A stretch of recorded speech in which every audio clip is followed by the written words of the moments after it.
हम सभी लोग श्री मांडुक्य उपनिषद पढ़ रहे हैं और इस श्रृंखला के अंदर हम लोगों ने 10 श्लोक जो है श्री मांडुक्य उपनिषद के अभी तक समझे और ये जानने का प्रयास किया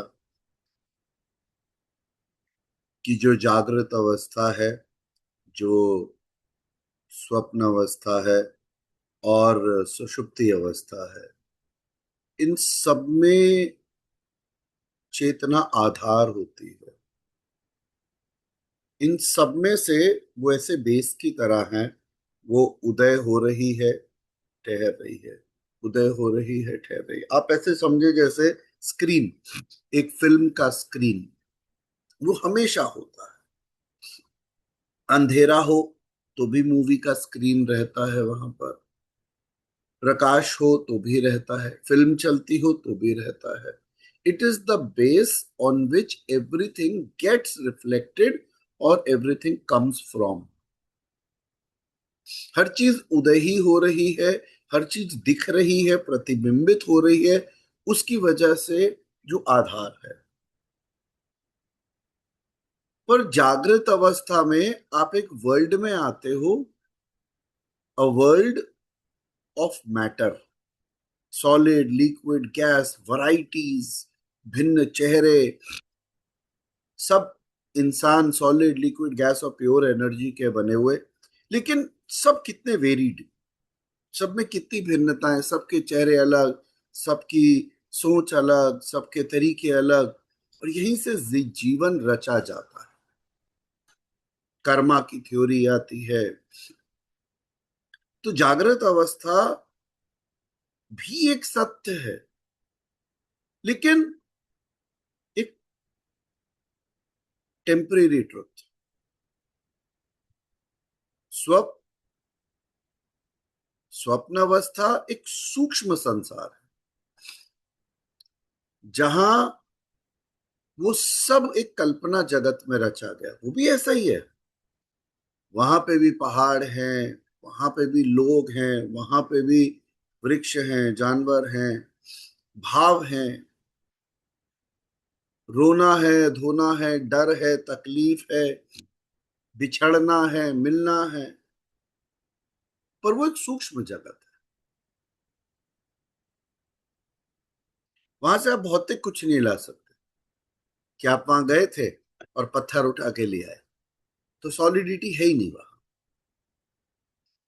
पर ये दोनों जगत फॉर्म्स के हैं। फॉर्म्स मतलब रूप, ये रूप जगत है। यहाँ पर आपको अलग अलग कृतियां अलग अलग रूपों में मिलेंगी। तो जागृत में क्या मिलेगा? सॉलिड में, लिक्विड में, गैसेस में, अलग अलग फॉर्म्स में मिलेंगे।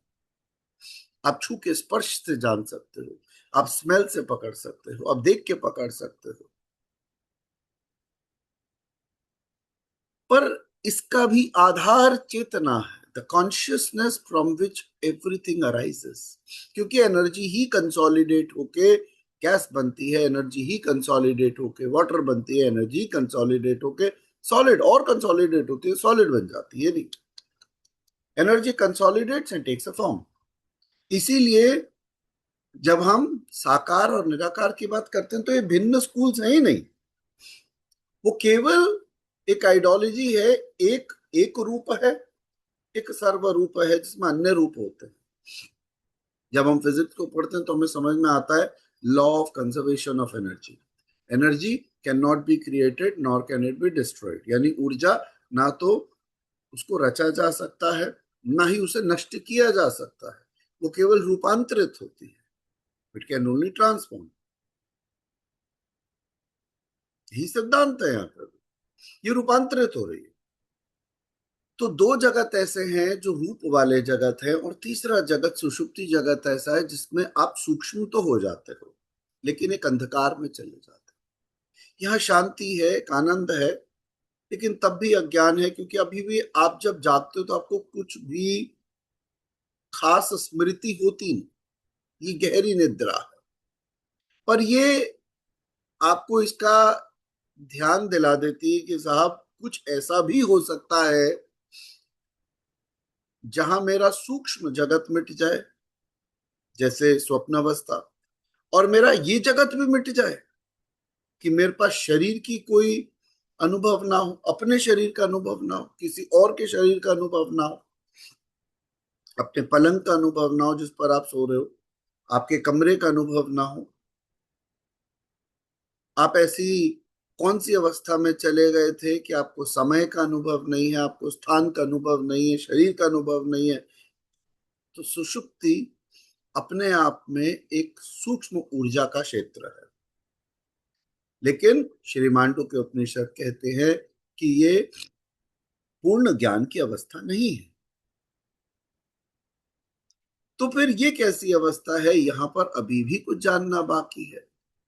तो 11वां जो श्लोक है श्री मांडू के उपनिषद का, वो कहता है सुषुप्त स्थान प्राज्ञो मकारस्तृत्य मात्रा मितेर पितेरवा मेनोति हवाइदम सर्वं पितिश्च भवति य एवं वेद। यहां पर ओंकार की जो तीसरी मात्रा है, अ ओ मा, और अगर आप ध्यान से समझने का प्रयास करें तो म तो वैसे भी वाइब्रेशनल है।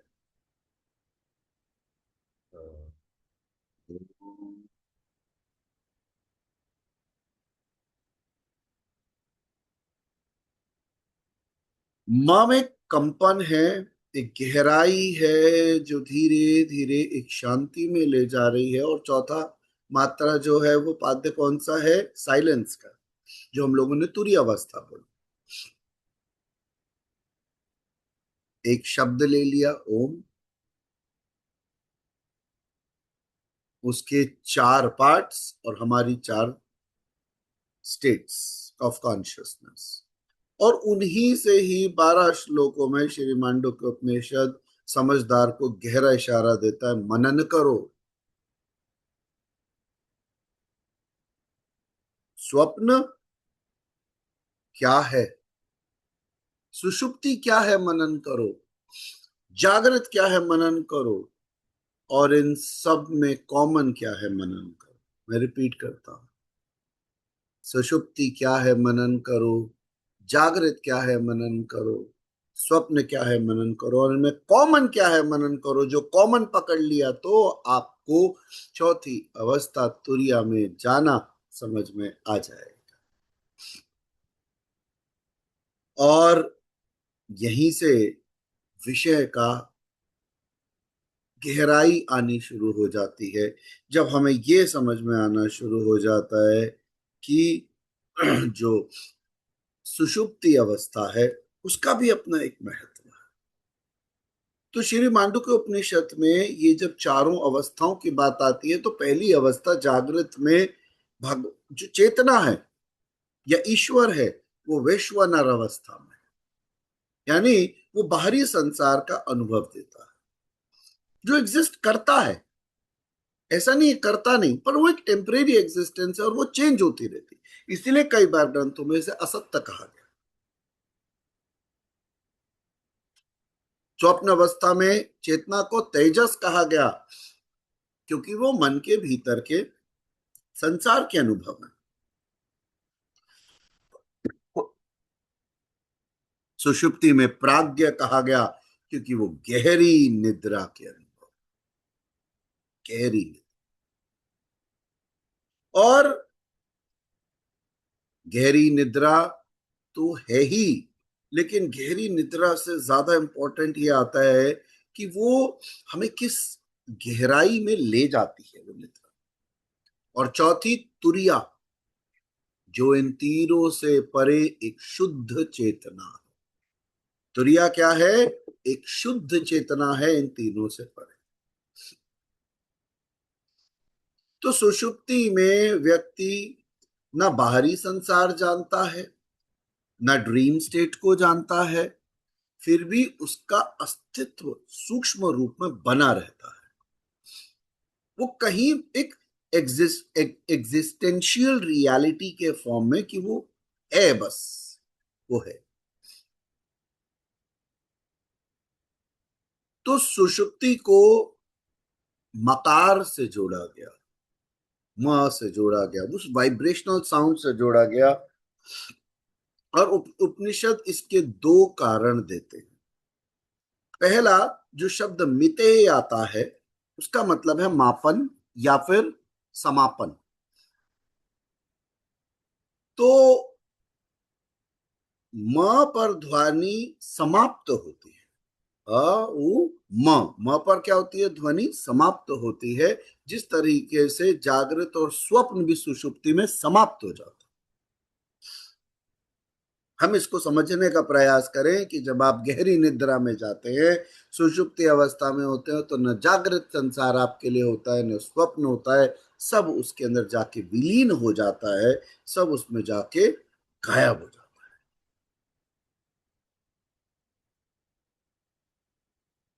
और अपीते है यानी लीन होना, तो सुषुप्ति में मन अभी आपका लीन हो जाता है। क्या आप जब उस सुषुप्ति अवस्था में होते हो तो क्या आप में कोई इच्छाएं होती हैं? नहीं। बैंक की बैलेंस की चिंता होती है? नहीं। परिवार की सेफ्टी सिक्योरिटी की आप चिंता कर रहे होते हैं? नहीं। अपनी बहुत चिंता करते हैं कि साहब मेरा पता नहीं कल क्या होगा? नहीं। कहाँ खाने पीने जा रहे हो ये सोचते हो? नहीं। यानी क्या मन सक्रिय है सुषुप्ति में? नहीं।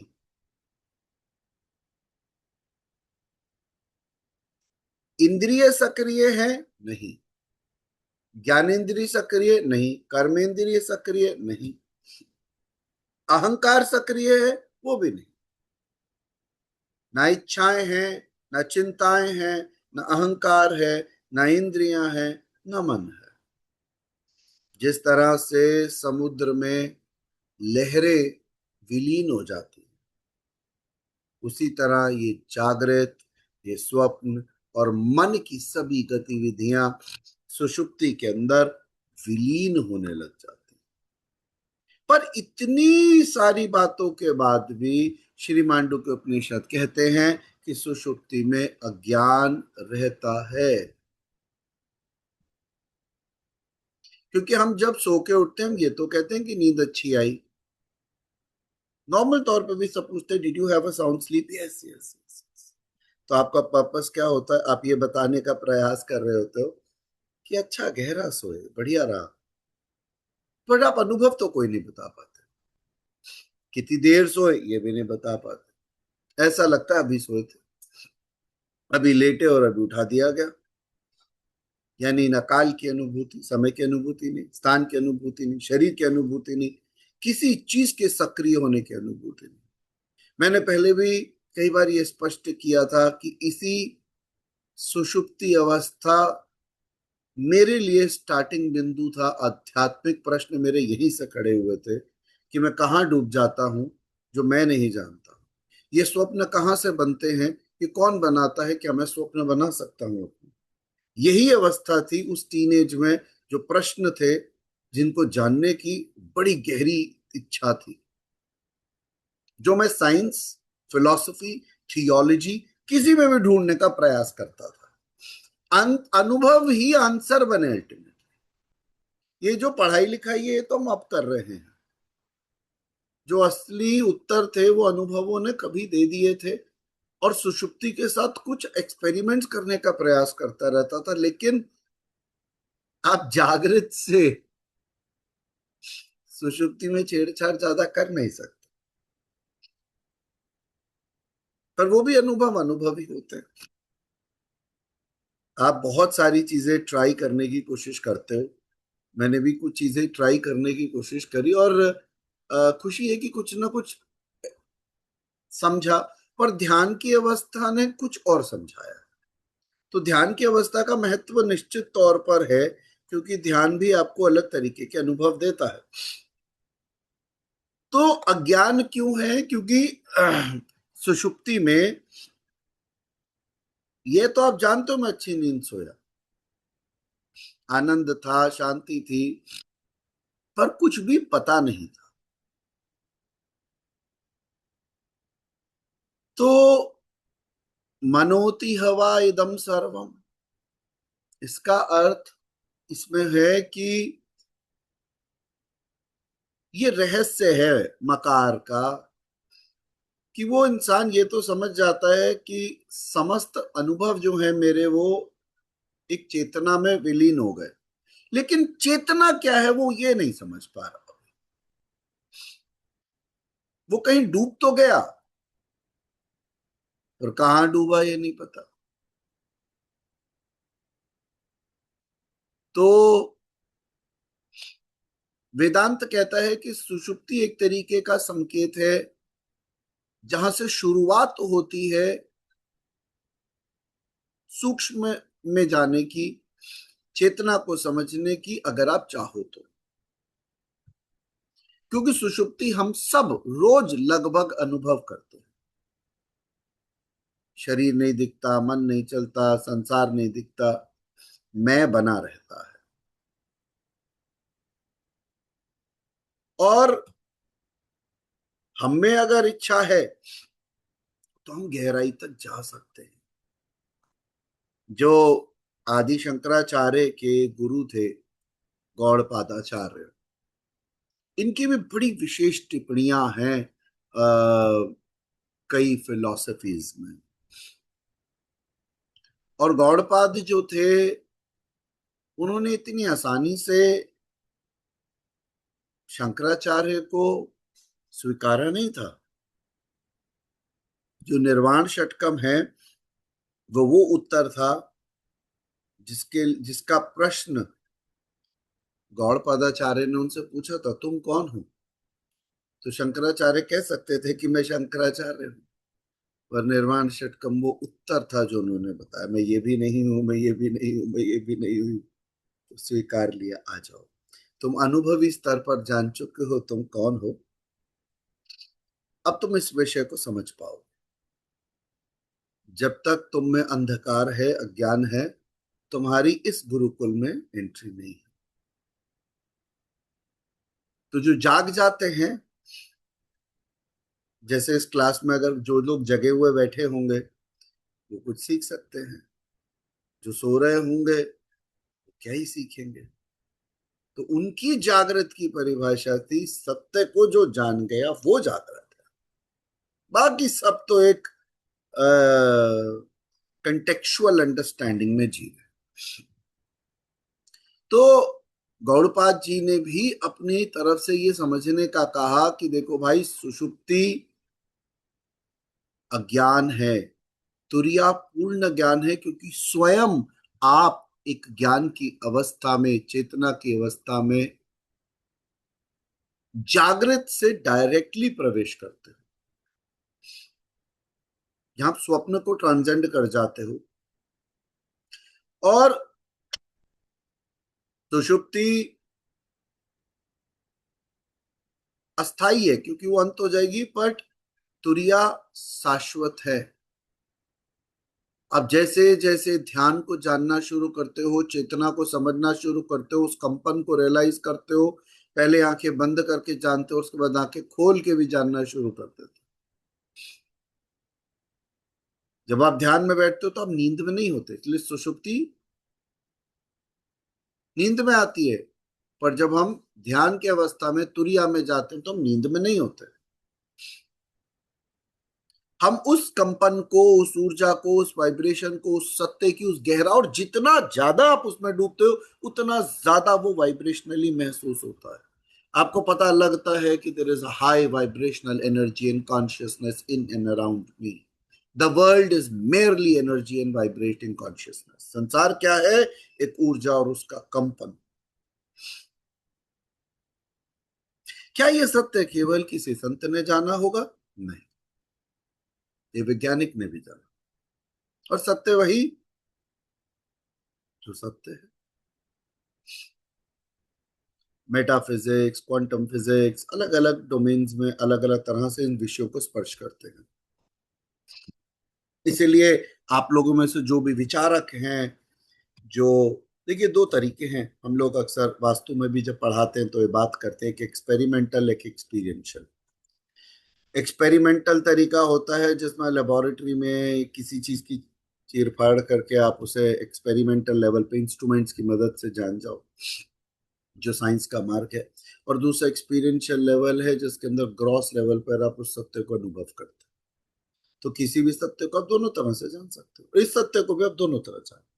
अब तो एनर्जी के कंसेप्ट को आप साइंस से भी जान सकते हो, एनर्जी को कंसेप्ट को अनुभव से भी जान सकते हो, और दोनों तरह से जानने का प्रयास भी करना चाहिए। तो गौड़पादाचार्य कहते हैं कि ये पूर्ण जागरूकता का क्षेत्र है तुरिया, तबकि सुषुप्ति पूर्ण जागरूकता का क्षेत्र नहीं है। तो सुषुप्ति ब्रह्म नहीं है, वो ब्रह्म का संकेत देती है। वो एक अवस्था है जो इशारा देती है कि एक ऐसी भी अवस्था हो सकती है जी जिसके अंदर ये संसार मिट जाए, मन मिट जाए, इंद्रियां मिट जाए, शरीर मिट जाए, यानी कुछ ऐसा है जिसमें सब जाके सिमट जाता है। तो सुषुप्ति में लीन होते हैं, निश्चित तौर पर लीन होते हैं, पर जागरूकता नहीं है, नोइंगनेस नहीं। शांति है, आनंद है, पर फिर भी एक सूक्ष्म ज्ञान वहां पर हमेशा बना रहता है। पर जब 12वें श्लोक की तरफ हम, अंतिम श्लोक श्री मांडू के उपनिषद का, उसकी तरफ जाते हैं, तो हमें एक शब्द आता है अमात्र। यानी यहां कोई मात्रा नहीं है, आ उ मा खत्म हो गए, अब मां के बाद कुछ नहीं बचा, तो चौथा क्या था इसमें? साइलेंस। इसीलिए जब हमने ध्यान करना सीखा, और एक स्पेशल प्रोसेस आपको बताई गई थी ध्यान की, कि निरंतर हर समय उसको करो, क्योंकि ये मूल है। ओम क्या है? मूल है, सब इससे जागृत है। जब तक ओम में स्थित नहीं हुए, बाकी के सभी मंत्र अभी कोई मतलब नहीं रखते।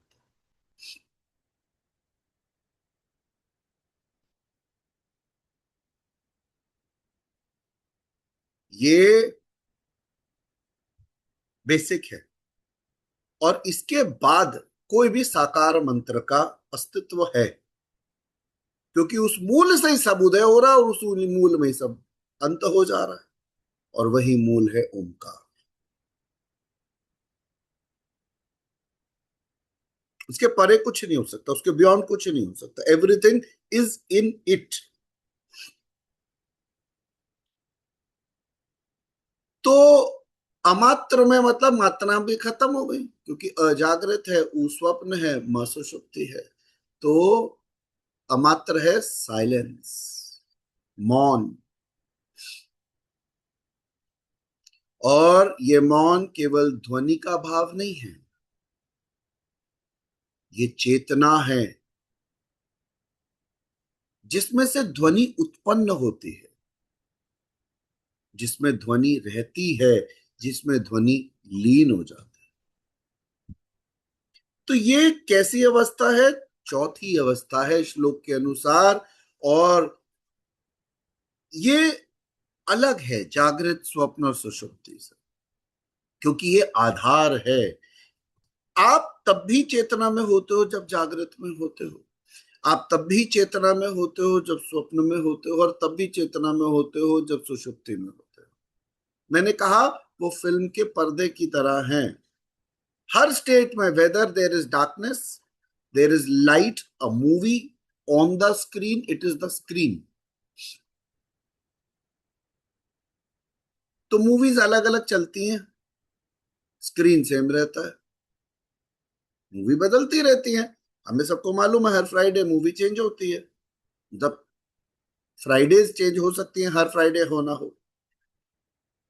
तो वो बेस है, और बेस कॉन्शियसनेस से सब कुछ इवॉल्व हो रहा है। अव्यवहार्य,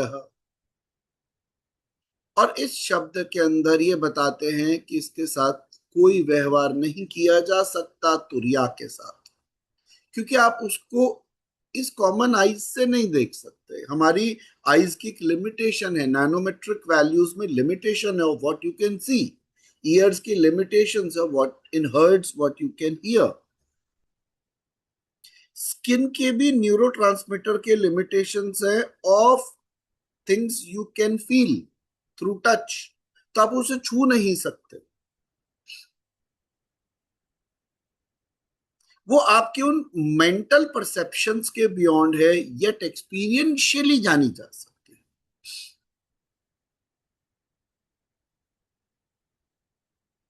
तो संसार की जो ये प्रपंच है, जो वैरायटी है, विविधता है, ये समझें कि अज्ञान जब आत्मज्ञान होता है, हम जान जाते हैं तुरिया की स्थिति में चेतना के ग्राउंड को, और चेतना ही अंदर और बाहर विस्तृत होती है, तो ये संसार में आप हर चीज को सब एटॉमिक लेवल पर समझ सकते हो। यानी कि is it a glass? Yes. Is it full of water? Not full, but yes, there is water, half a glass of water. Correct. Who is holding it? A hand, a human body. पर जब आप चेतन की अवस्था में जाते हो तो आपको समझ में आ जाता है कि बॉडी सेल्स है। किसका एक्यूमुलेशन है? सेल्स का। समझ आ रही है बात? हम लोगों ने पढ़ी है इतनी बात स्कूल में भी। ये भी सब एटॉमिक लेवल पर कंसोलिडेशन है। वाटर भी मॉलिक्यूल्स का कंसोलिडेशन है, और फर्दर जब ध्यान की स्थिति में जाते हो तो वो भी ब्रेक हो जाते हैं। एक मॉलिक्यूल और एटम भी ब्रेक हो जाता है, और फर्दर कंपोनेंट्स भी ब्रेक हो जाते हैं into energy which is vibrated.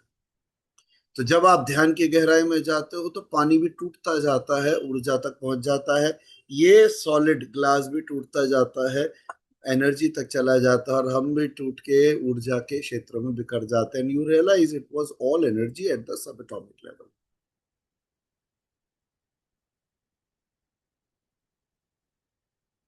ये अनुभव के मार्ग के द्वारा जानने की प्रक्रिया है, और ये सरल प्रक्रिया लेबोरेटरी में के थ्रू आपको टाइम ज्यादा लगेगा, माइक्रोस्कोप्स की मदद से आप कुछ समझ पाओगे।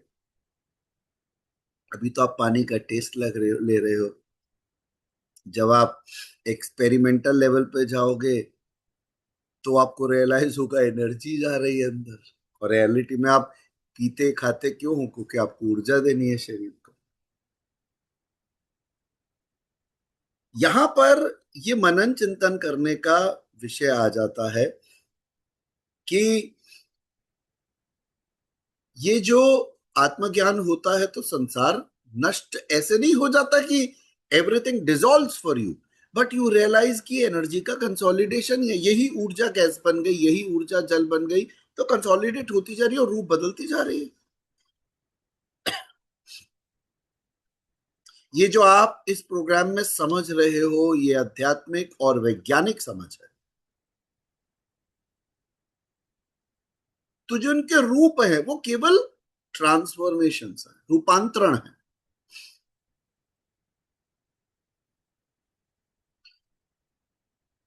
एक कितना प्यारा शब्द 12वें श्लोक में आता है, शिव अद्वैत।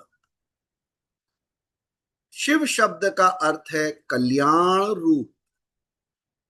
शिव शब्द का अर्थ है कल्याण रूप, मंगलमय, पूर्ण आनंद। इसीलिए जब भी अक्सर अद्वैत की बात होगी तो ये शब्द बार बार आएगा, और अक्सर ज्यादातर जो शिव भक्त है वो अद्वैत की तरफ जाते हुए दिखेंगे, क्योंकि शिवलिंगम उनका निराकार स्वरूप। और ये भी समझने का विषय है कि जब कहते हैं यहां पर शिव अद्वैत, उपनिषद में कहा गया शिव अद्वैत, इसका अर्थ है कल्याणकारी, मंगलमय, पूर्ण आनंद। और ये स्थिति कौन सी है? तुरिया की। जब आप ध्यान की अवस्था में उस सत्य में, उस चेतना में चले जाते हो तो शिव अवस्था में चले जाते हो, कल्याणकारी मंगलमय अवस्था में, जो दुख से दूर है, भय से दूर है, मृत्यु से परे है। और जब आप मृत्यु के, यानी कि शव होने का भय आप में अंत हो जाता है तो शिव हो जाता है। यानी जब आप मृत्यु के भय से परे हो जाते हो, दुख से परे हो जाते हो, भय से परे हो जाते हो, मृत्यु से परे हो जाते हो, एक कल्याणकारी मंगलमय पूर्ण आनंद में ठहर जाते हो, तब आपको शिव कहा जाता है। शिव एक अवस्था है, शिव एक अवस्था है, तुरिया से परे पर शिव की। तुरिया भी एक गेटवे है। श्री मांडू के उपनिषद ने चौथी मात्रा तुरिया, चौथी अवस्था तुरिया पे बात कही, पर कई ऐसे ग्रंथ हैं जो उसके आगे लेके जाते हैं, चौथी से पांचवी, पांचवी से छठी और छठी से सातवीं अवस्था तक, जिसको बोलते हैं पर। पर मीन्स परे, beyond Shiva, where there is nothing except the divine consciousness। इस विषय में यहां तो नहीं बात करूंगा, क्योंकि श्री मांडू के उपनिषद जितना कहते हैं उतना बात करूंगा, लेकिन क्या सच में बस चार ही है? नहीं, सात है। पर ये चौथा, पांचवा, छठा और सातवां बड़े क्लोजली इंटरलिंक्ड एंड फ्लोइंग है, इसलिए श्री मांडू के उपनिषद ने इसे एक ही अवस्था में काउंट करा। तो शिव अद्वैत का अर्थ है, द्वैत का मतलब दो, और अद्वैत का मतलब दो नहीं है, एक। तो वो डुअलिटी को खत्म कर देता है अद्वैत। तो तुरिया में न ज्ञाता है, न ज्ञेय है, ना कोई ज्ञान की प्रक्रिया है, कोई प्रोसेस है, केवल एक प्योर कॉन्शियसनेस।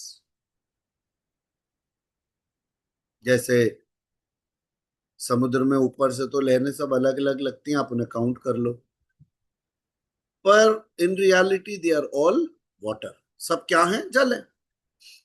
वैसे ही हमारे इस संसार में जितने भी जीव हैं जगत में, वो सब कितने अलग अलग लगते हैं, पर उनका मूल अस्तित्व क्या है? चेतना, कॉन्शियसनेस।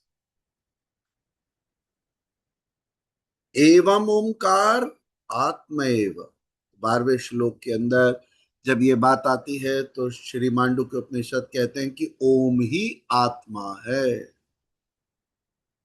ओम ही आत्मा है। जब साधक ओम के 3 अक्षरों को और उसके पार स्थित मौन को समझ लेता है, तब वह जानता है कि उसका वास्तविक स्वरूप ही तुरिया है, यानी शिव अद्वैत है, आनंदमय मंगलमय स्थिति।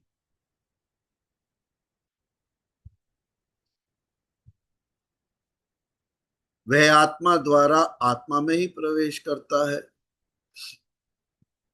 और यहां पर क्या अंत हो जाता है? जीव भाव, कि मैं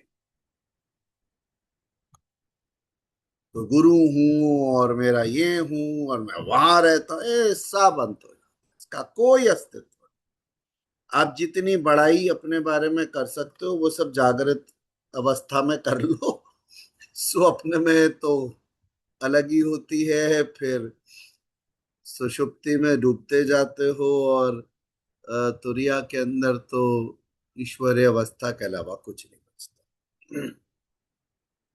तो जीव भाव जो है वो समाप्त हो जाता, मैं शरीर हूं ये भाव भी नहीं रहता, और ओम एक अनुभव करने वाले की अवस्था है।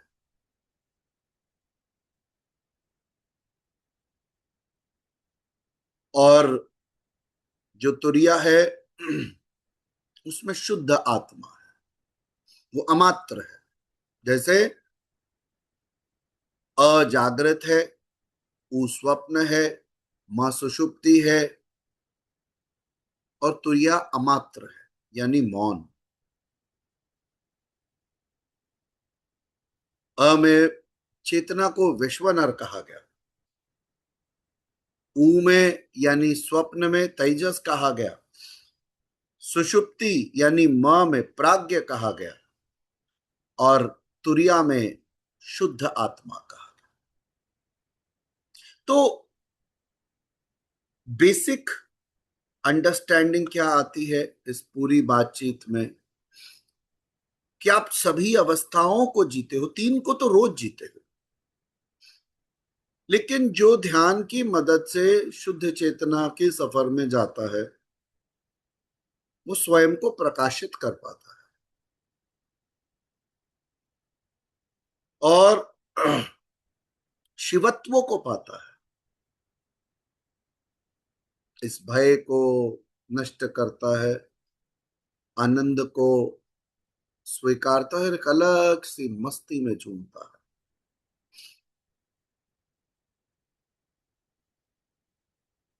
श्री मांडुक्य उपनिषद एक ऐसा ग्रंथ है जो आपके व्यवहारिक जीवन से सत्य को उजागर करता है, आपको कॉन्शियस करता है कि साहब देखो आप तो जी रहे हो उसे, और उसके बावजूद भी आप में सत्य आपको सामने होते हुए भी नहीं दिखता, तो स्वीकारो उस सत्य को और उस सत्य को समझो और जीने का प्रयास करो।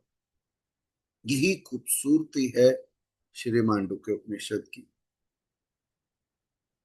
हम लोगों ने ईश्वर की कृपा से इस ग्रंथ को आज समझने का प्रयास भी किया इन दिनों, और आज समापन कर रहे हैं। आप सभी लोगों का परमात्मा का हृदय से बहुत बहुत धन्यवाद।